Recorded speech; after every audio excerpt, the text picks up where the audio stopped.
आज से सदियों पहले इंसान बारिश के लिए विश करता था कि किसी तरह बारिश हो जाए, लेकिन आज टेक्नोलॉजी से इंसान इस काबिल हो गया है कि वो क्लाउड सीडिंग के ज़रिए खुद बारिश कर सकता है। तो हम अर्तका का सफ़र कर रहे हैं, जिस पे मैं आपसे अमूमन वीडियोस में कहता हूँ कि साइंस इस लेवल तक पहुँचती चली जा रही है कि वो नेचर के बहुत सी चीज़ों को कंट्रोल करने की सलाहियत अब रखने लग गई है। जैसे क्लाउड सीडिंग है, आपने सुना होगा, इसके बारे में थोड़ा सा बता दूँ। ये सिंपल ये होता है कि जहाँ पर ऑलरेडी थोड़ा सा मॉइस्चर मौजूद है, वहाँ पर सिल्वर आयोडाइड और डिफरेंट सर्टन साल्ट्स जो उनसे है ना, वो एयरक्राफ्ट के ज़रिए फेंके जाते हैं। उसके बाद वो गहरे बादलों में तब्दील हो जाती है जगह, और फिर वहाँ पर शदीद बारिश या बर्फ़बारी भी हो सकती है। तो अब ये चीज़ इंसान के इख्तियार में है कि वो कहीं पर भी जहाँ उसे हल्की सी मॉइस्चराइज मिल जाए वो बारिश कर सकता है। पहले ये होता था कि आप बारिश इस तरीके से नहीं कर सकते थे। जो आप जीपीएस यूज़ करते हैं, कभी आपने सोचा है कि ये किस तरीके से आपको रास्ता दिखा रहा होता है? इसके लिए डिफरेंट सैटेलाइट हैं जो तकरीबन 20,000 किलोमीटर ऊपर ज़मीन के गिर्द घूम रहे हैं, और इनकी रफ़्तार होती है 14,000 किलोमीटर पर घंटा। और इस तरीके से ये घूम रहे होते हैं, और आपका जो स्मार्टफोन होता है, इसका जीपीएस सिस्टम वहाँ से रेडियो वेव सिग्नल्स लेता है जो ऑलमोस्ट लाइट की स्पीड पे होता है। तो फिज़िक्स का फार्मूला S=VT।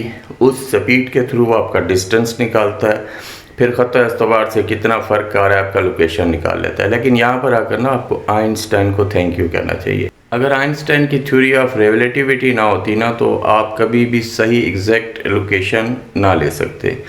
आइंस्टाइन की थ्योरी है, उसमें एक है स्पेशल रिलेटिविटी, जिसके थ्रू ये होता है कि जब आप लाइट की स्पीड के करीब जाने लगते हैं, स्पीड आपकी ज़्यादा होती है तो टाइम स्लो हो जाता है। 7 माइक्रोसेकंड स्पीड स्लो हो जाती है वहाँ पे जो क्लॉक्स लगी हुई हैं, जो सेटेलाइट पे है हमारी क्लॉक से।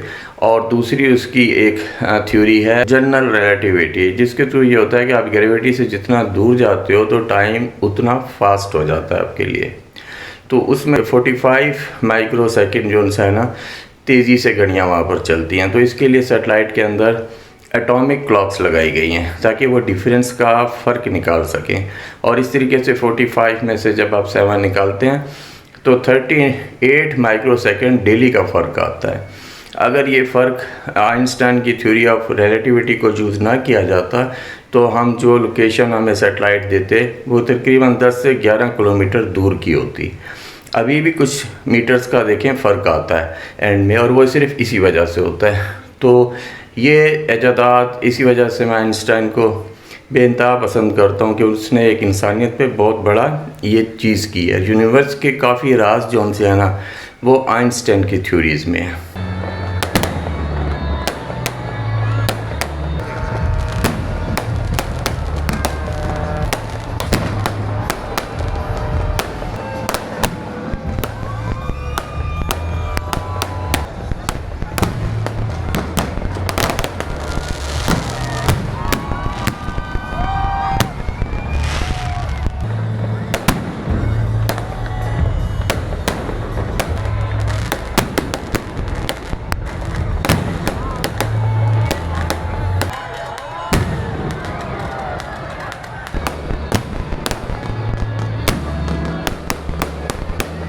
Thank you very much for watching.